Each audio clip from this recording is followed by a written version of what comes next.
susubukan namin ngayon ikutin ang isla ng Catanduanes sa loob ng 3 araw.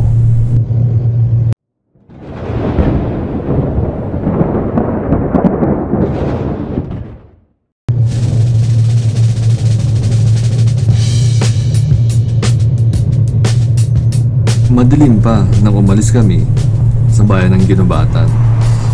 Aabutin din kasi ng 45 kilometers ang papuntang Tabaco City, kung saan kami sasakay ng Roro patungong isla. At ang tropa kong si Celso na mamaw sa Padyakan ang makakasama ko ngayon.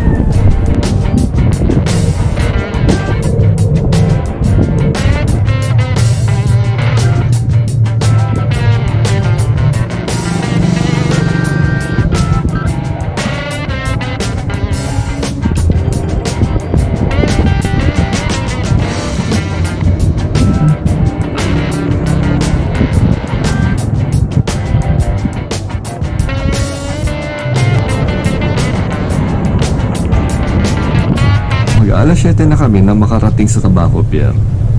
Medyo madami kaming pasaherong nakasabay sa ticketing area.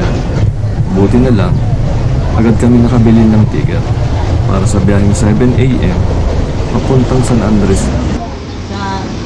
Ano yan? Sa San Andres?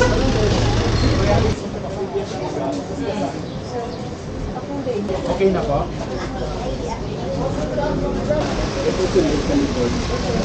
Kuya, San Andres po. Ano yan? Tulo po. Ordinary lang. Tapos namin magbayad, diretso na agad kami sa Roro dahil malapit na daw itong umalis.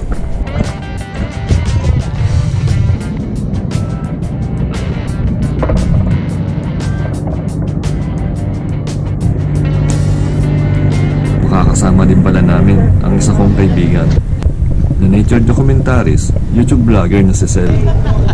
Timing. Taas na lang po sa taas. Iyo po. Nakita kagad namin ng Roro at may bakante pa para sa aming mga bisikleta. Pero halos mapuno na rin ang sasakyan ang car deck ng Roro. Kabilang sa cargo ang aming bisikleta kaya may additional na bayad. Paalala sa mga driver, pahinante o pasahero na nasa car deck pa, magsipag-akyat na po kayo sa passenger accommodation.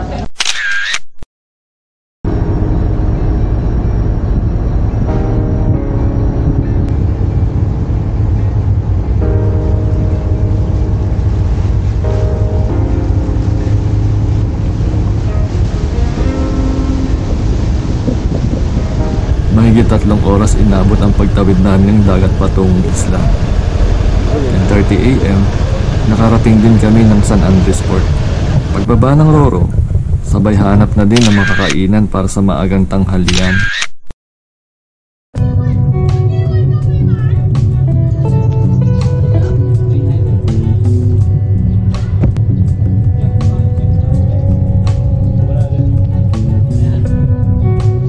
Counterclockwise namin iikutin ang isla ng Catanduanes. Dito sa bayan ng San Andres kami magsisimula. Sunod na bayan na amin dadaanan ay ang Birac, bayan ng Bato at bayan ng Baras, kung saan sa binurong resort na kami magpapalipas ng gabi para sa unang araw.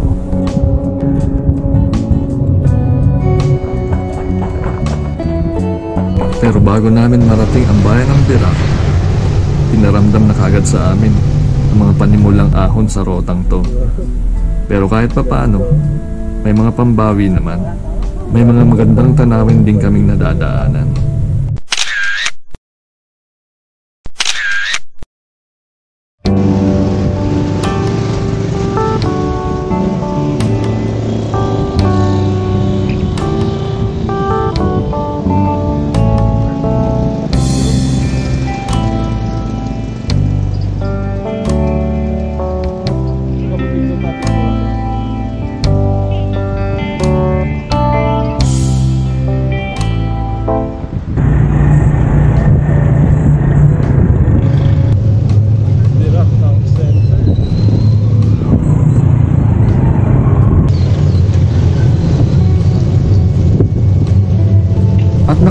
din kami sa bayan ng Birak.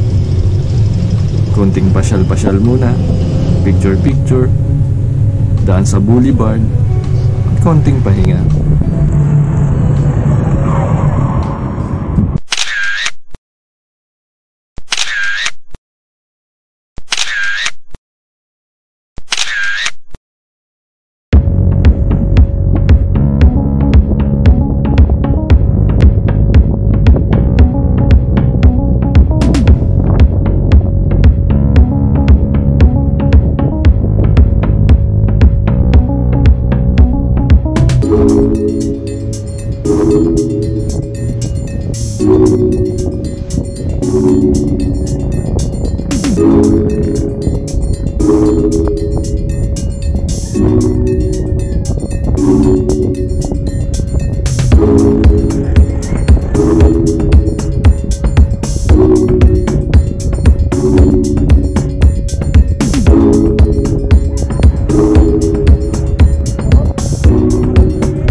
Muna kami sa pagpadyak habang ini-enjoy ang boulevard.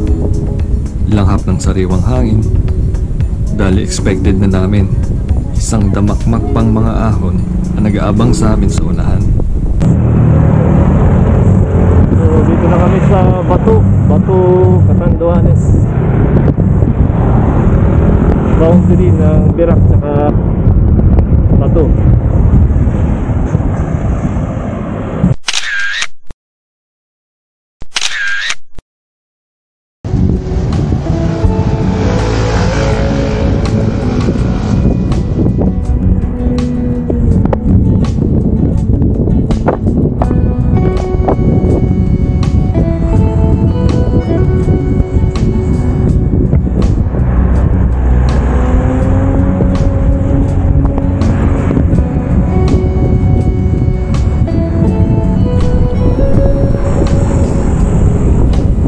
Catanduanes ang sunod na bayan ng aming tumbok. Pero bago kami makarating sa bayan ng Bato, ambon na kaagad ang sumalubong sa amin. Di na rin ako nakapag-video sa mga oras na yon dahil tinuloy-tuloy na namin ang padyak hanggang marating ang bayan ng Bato. Di pa kami nakakalayo sa bayan ng Bato, bumuhos na agad ang malakas na ulan. Babad na babad kami sa ulan habang inaahon namin ang mga bundok patungong Baras. Nilubayan lang kami ng ulan nang marating na namin ang bayan ng Baras. Simbahan ng Baras Catanduanes.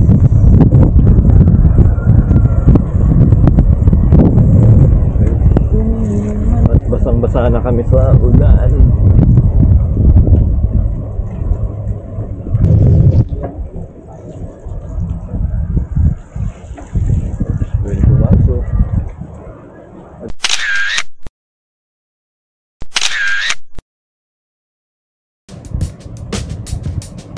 Tapos namin magpahinga sa Baras, tuloy na uli ang padyak papuntang Binurong Resort.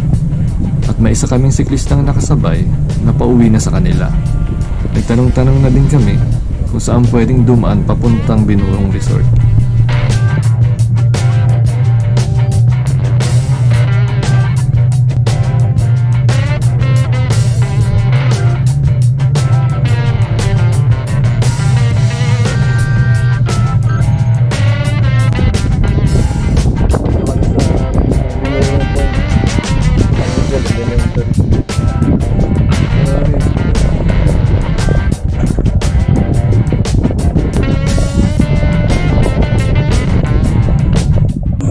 Surprise itong Binurong kasi first time namin ditong pumunta.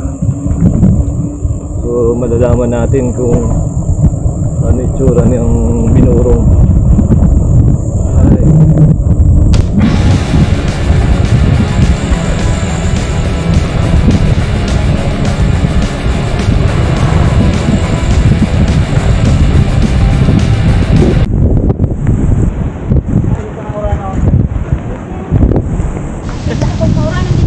Grabe yung ulo. Yan lang po hapon.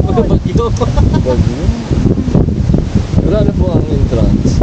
Ano lang po, 70 per head. 70 per.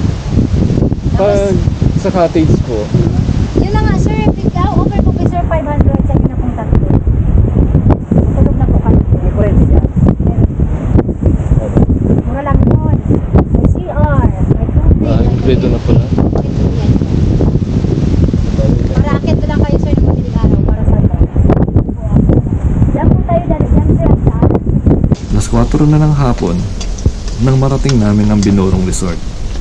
Nagrenta na din kami ng kubo dahil di talaga uubra ang hammock at tent sa panahon na to. Maulan at malakas ang hangin.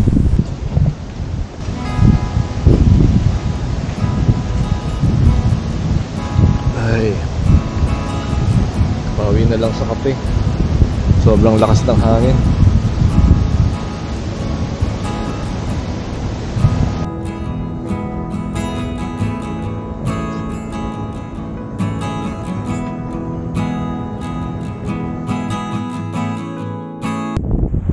Sipol ng malakas na hangin at patak ng ulan ang aming naririnig sa buong magdamag.